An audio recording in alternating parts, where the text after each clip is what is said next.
He never remembered buying the mirror.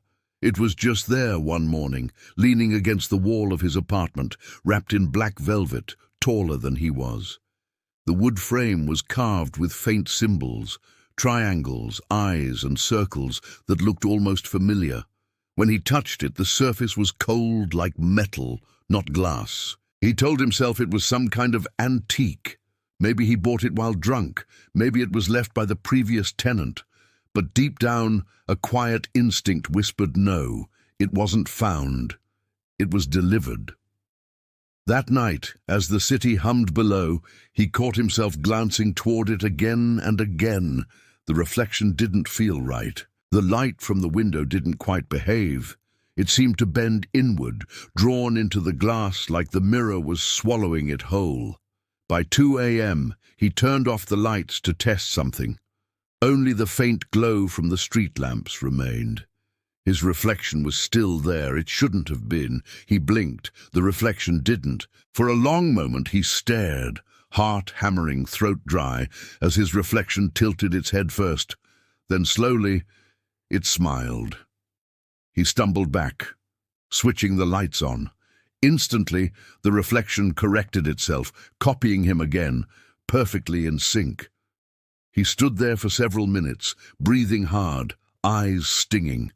He wanted to cover it, but curiosity rooted him in place. When he finally turned away, he could still feel the smile burning at his back. By the next day, the mirror had become a presence in his home. He'd catch the faint sound of whispering when walking past it, a language he didn't recognize, full of soft clicks and sighs. The symbols on the frame looked deeper now, carved into layers that seemed to shift like veins.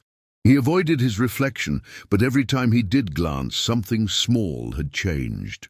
A shadow behind him that wasn't there. A second candle flickering in the glass. And once, a faint golden triangle drawn across his reflection's forehead that faded when he blinked. It was on the third night that the note appeared. He woke to the sound of scratching. At first, he thought it was coming from the hallway, but it wasn't. It was from inside the mirror. He approached slowly. The noise stopped. Then, as the fog on the glass cleared, he saw it, faint words written backward in the reflection's world. When he read them through the glass, they said, "Do you remember the oath?" He froze. He didn't know what that meant, but somehow he felt a pull of recognition, a buried memory just out of reach. He felt nauseous, dizzy, and for a moment saw flashes of somewhere underground. Stone walls, candlelight, and a circle of masked men. Then it was gone. That night, he dreamed of the mirror.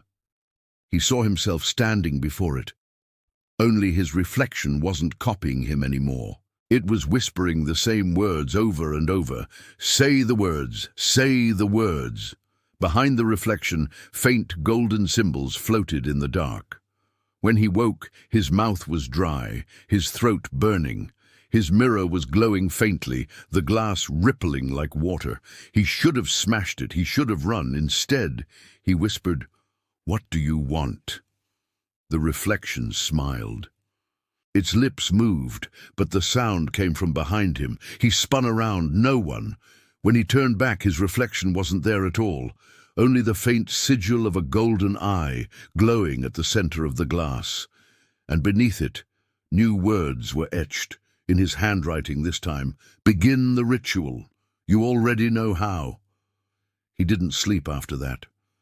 Something deep within him felt awakened, a memory he couldn't explain, of a night long ago, of standing in a circle, hand raised over an open flame. A voice reciting oaths that sounded older than language.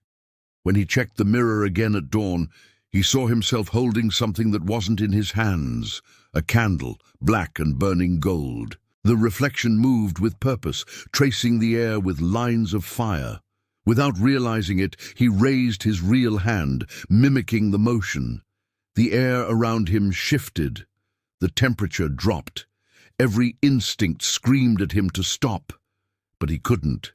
His body wasn't his own anymore. As he traced the last line, the reflection reached forward, and the glass surface rippled outward, touching his fingers. It was ice cold. Then came the pull. Like gravity reversed, his skin stretched toward the mirror, his breath catching as his reflection's hand clasped his. For one terrifying second, they were both the same person. Then the lights exploded. When he woke, the apartment was silent. The mirror stood perfectly still again. No glow, no whispers, no writing. He thought maybe it was over, until he realized the reflection wasn't matching him anymore. He raised his hand. It didn't. He stepped forward. It stayed still. And then, slowly, it leaned closer, pressing its palm against the glass, the faint, golden light returning beneath its skin. Its lips moved silently, forming one final message. "You opened it. Now we see you." He screamed, but no sound came out. His reflection's smile widened. Then it turned around and walked away from him, into a room that didn't exist on his side of the glass. He spent the next day trying to convince himself it was a dream. He opened every curtain, let sunlight pour into the room, and forced himself to look directly into the mirror. His reflection was motionless, blank-faced, normal. But the longer he stared, the more something inside him recoiled. It wasn't the reflection that disturbed him now. It was the faint hum he could feel in the air around it, like invisible machinery behind a wall. He noticed his apartment felt tilted somehow. Shadows pooled in corners that should have been bright. The clock hands twitched backward for half a second every few minutes, and whenever he looked away from the mirror, he could feel it watching. That evening, when his lights began to flicker again, the whispering returned. Louder this time. It wasn't a single voice anymore. It was many. Layered, echoing, like 1,000 mouths speaking through glass. Then came the first phrase he could understand. He remembers. The room froze. His breath fogged in front of him, even though the air wasn't cold. He took a slow step forward. The reflection was gone. Only his empty apartment in the background. He lifted his hand toward the surface. The mirror felt warm. And then, faint, golden lines began forming across the glass. Geometric shapes that pulsed like veins. Triangles, circles, the Masonic compass, and finally a symbol he'd never seen before. An eye within a circle within a square, all burning faintly gold. He heard his own voice whisper from nowhere, "The mirror rite of Solomon." The words felt foreign, but his tongue knew them. He didn't know where he'd learned them. Maybe in that half-remembered ceremony, years ago, the one the men in robes told him to forget. The whispers answered him, overlapping, pleading, "Begin! The gate remembers. Complete the reflection." He ran. He grabbed his keys, threw on a jacket, and bolted down the stairwell. But when he reached the ground floor, the lobby mirror beside the elevator stopped him cold. It showed his apartment, the same room, the same black mirror glowing behind him, and worse, himself, still standing in that room. The version of him in the lobby wasn't real. He looked down. His reflection was smiling again, eyes golden and hollow. Every exit door in the building slammed shut. When he came to, he was lying on the apartment floor, breath ragged. He didn't remember going back up. The mirror stood before him, humming faintly, its light stronger now. The symbols on the frame had changed, no longer carved, but alive. They rotated slowly, forming a halo of light around the glass. He could almost hear a rhythm in it, a heartbeat syncing with his own. Then the voice returned, clearer than before. "You opened the eye. You must finish it." He whispered back, "How?" The glass rippled. His reflection appeared again, but this time it wasn't him. It was wearing the same black ceremonial robes from his memory, golden trim, gloved hands, and a hood hiding its face. The figure raised one hand, showing a small black candle with a faint golden flame. It spoke in perfect synchronization with his heartbeat. "Light it with your own breath."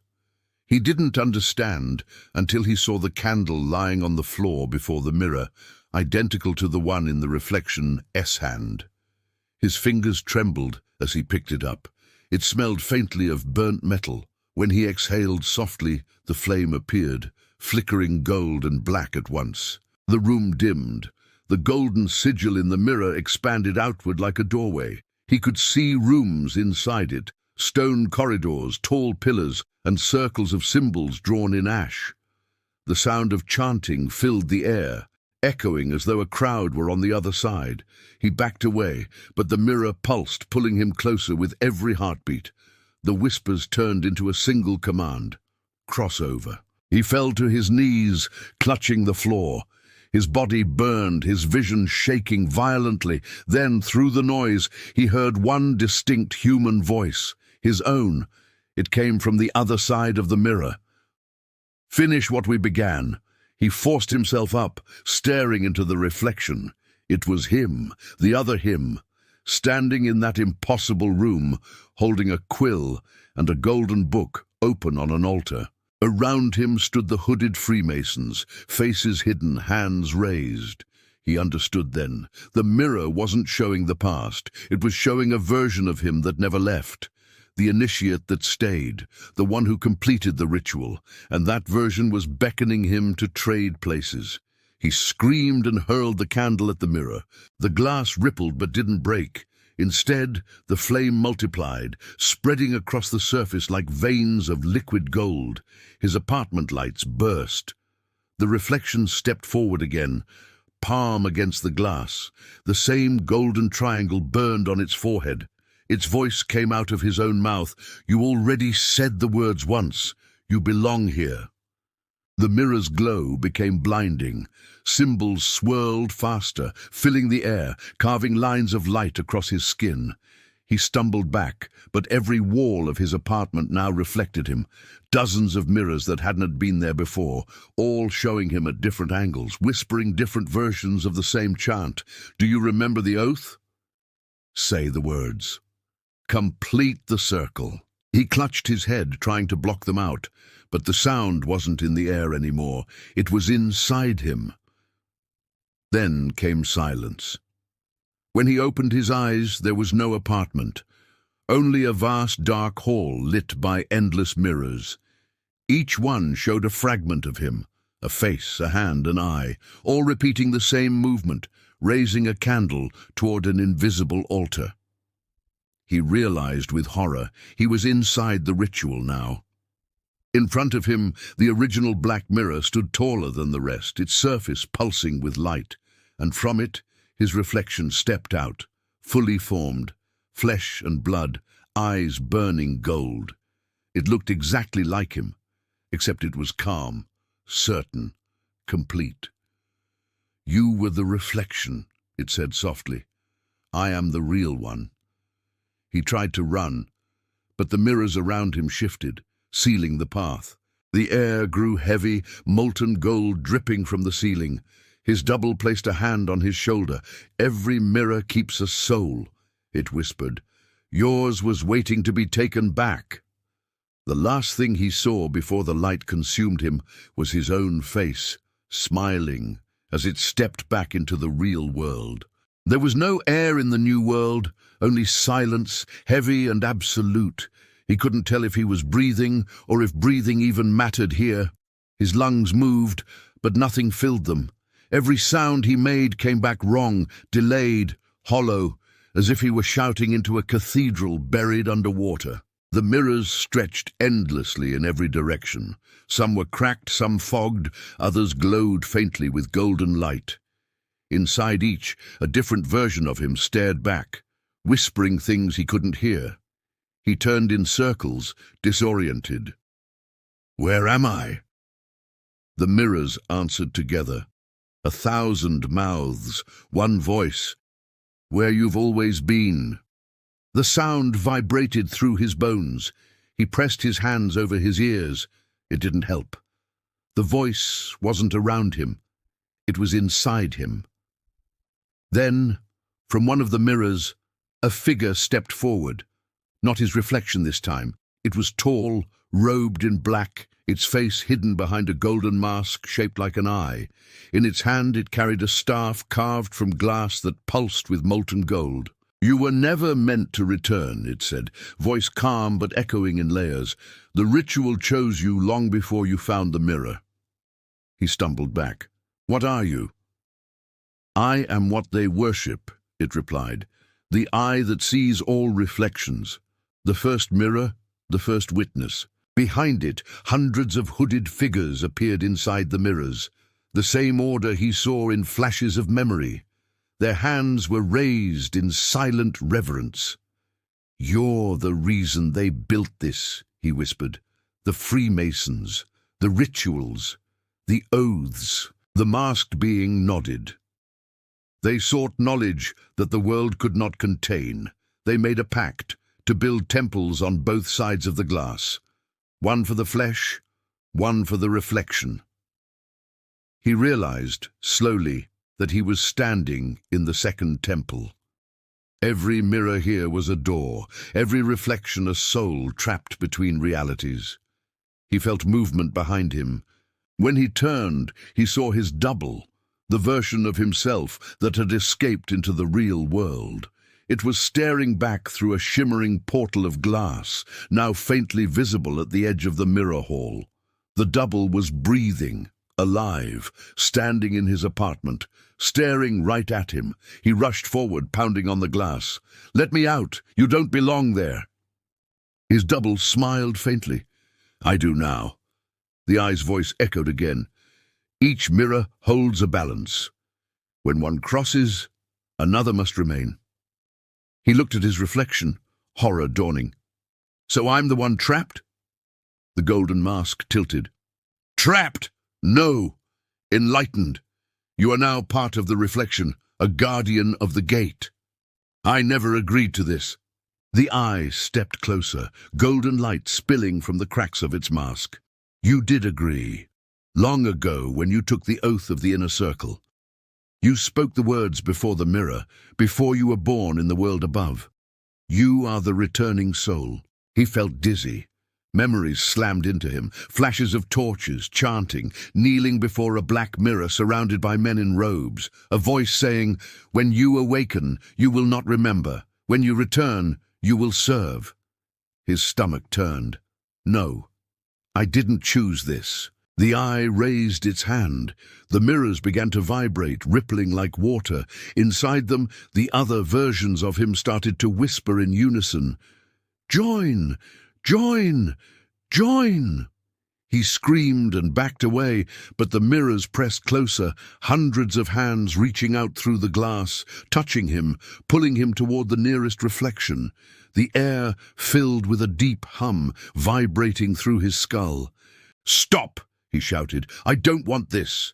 The eye's voice was a whisper now, right beside his ear. "Then shatter what you are." He spun around. A single cracked mirror stood before him, smaller than the rest, its glass blackened. He could feel heat radiating from it. Within, he saw something beyond comprehension, an endless golden void where reflections swirled like living smoke. "The first mirror," the eye said. "Break it, and you will end the cycle, but know this, you will end yourself with it." He hesitated. Behind him, the chorus of whispers grew louder. "Join! Join!" He clenched his fists. "I'd rather disappear than be a reflection." He drove his hand into the glass. The world exploded in gold. For a moment, he felt everything. Every memory, every reflection, every version of himself across time and space, merging into one. He saw the Freemasons standing in an ancient hall, the eye hovering above them, feeding on the energy of countless souls bound to mirrors across the centuries. He saw the truth.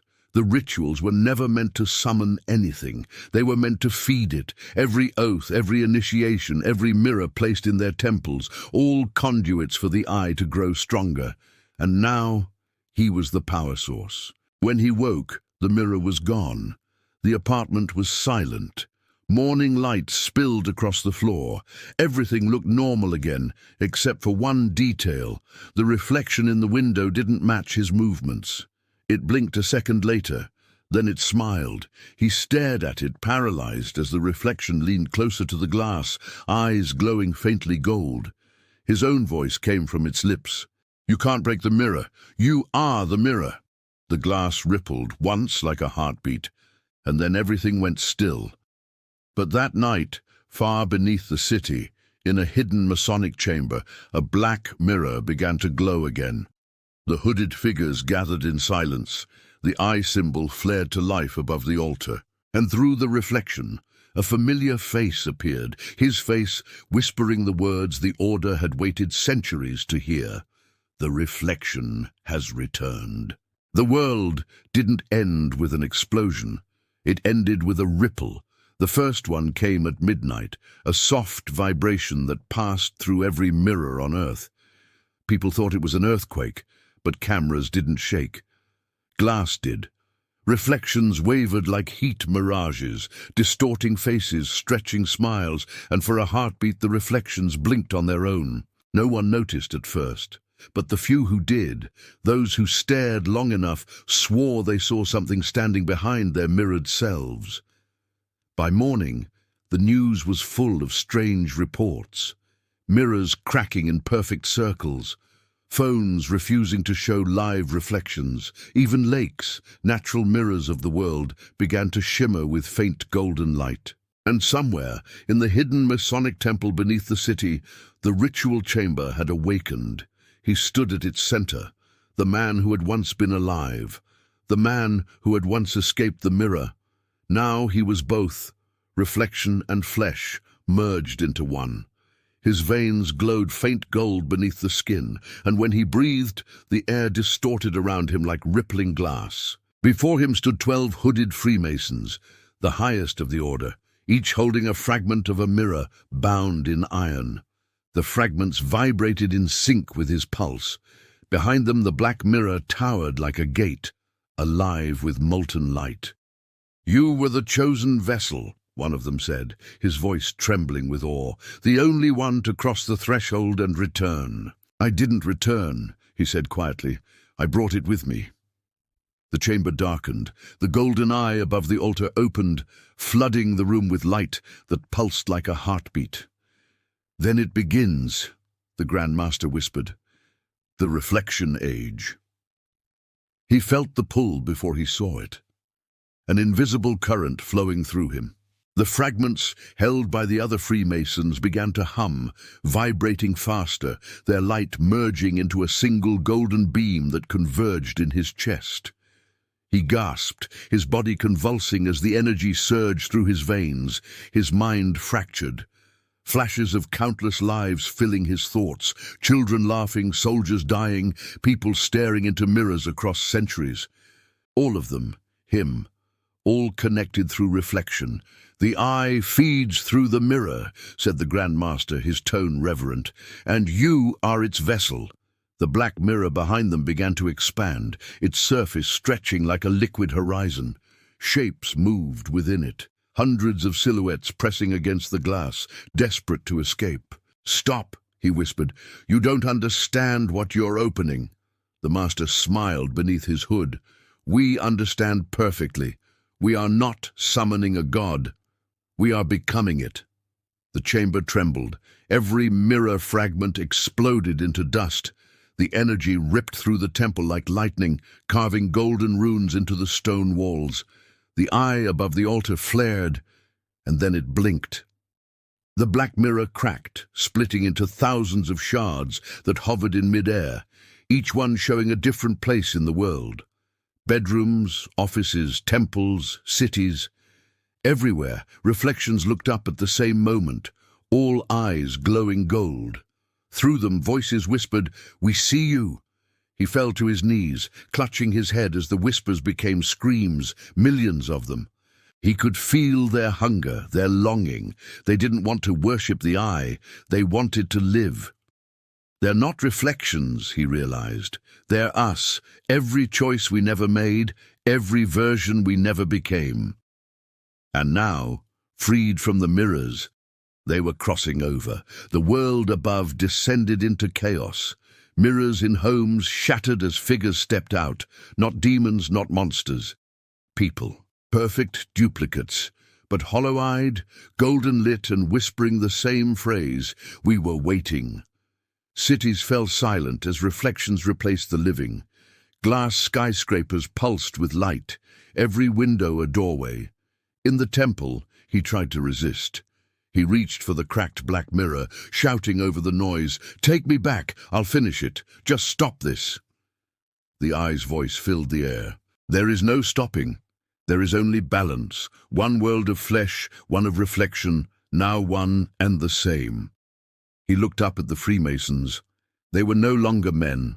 Their faces glowed gold, features melting into smooth masks of light. "You gave me power," he said, his voice breaking, "but you never understood what power costs." He staggered toward the mirror, blood dripping from his nose, vision blurring. He pressed his hands against the glass. The surface burned like fire. If the eye was born through mirrors, maybe it could die through one. He screamed, pressing harder, letting his veins burst open, the golden light inside spilling out. The mirror trembled violently, the temple cracked. Then, with a sound like 1,000 breaking worlds, the mirror shattered. The light consumed everything. He saw every reflection collapse inward, every glass surface implode, every golden glow fade. The screams turned into silence. When the dust cleared, the world above was quiet again. Every mirror had turned black. No reflections, no light, just empty glass. He lay at the center of the ruined temple, bleeding, trembling, half alive. A faint whisper echoed around him, his own voice. "Did I end it?" Then, from the broken shards beside him, another whisper answered, "You can't destroy what sees you. You can only close your eyes." He looked down. His reflection shimmered faintly in one of the shards, eyes glowing gold. Then it smiled. Weeks later, the city rebuilt. People replaced their mirrors, their screens, their glass.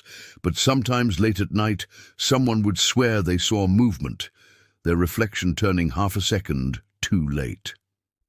And in the deepest shadows of those moments, faint golden light flickered in their eyes. The reflection age had not ended. It had only begun.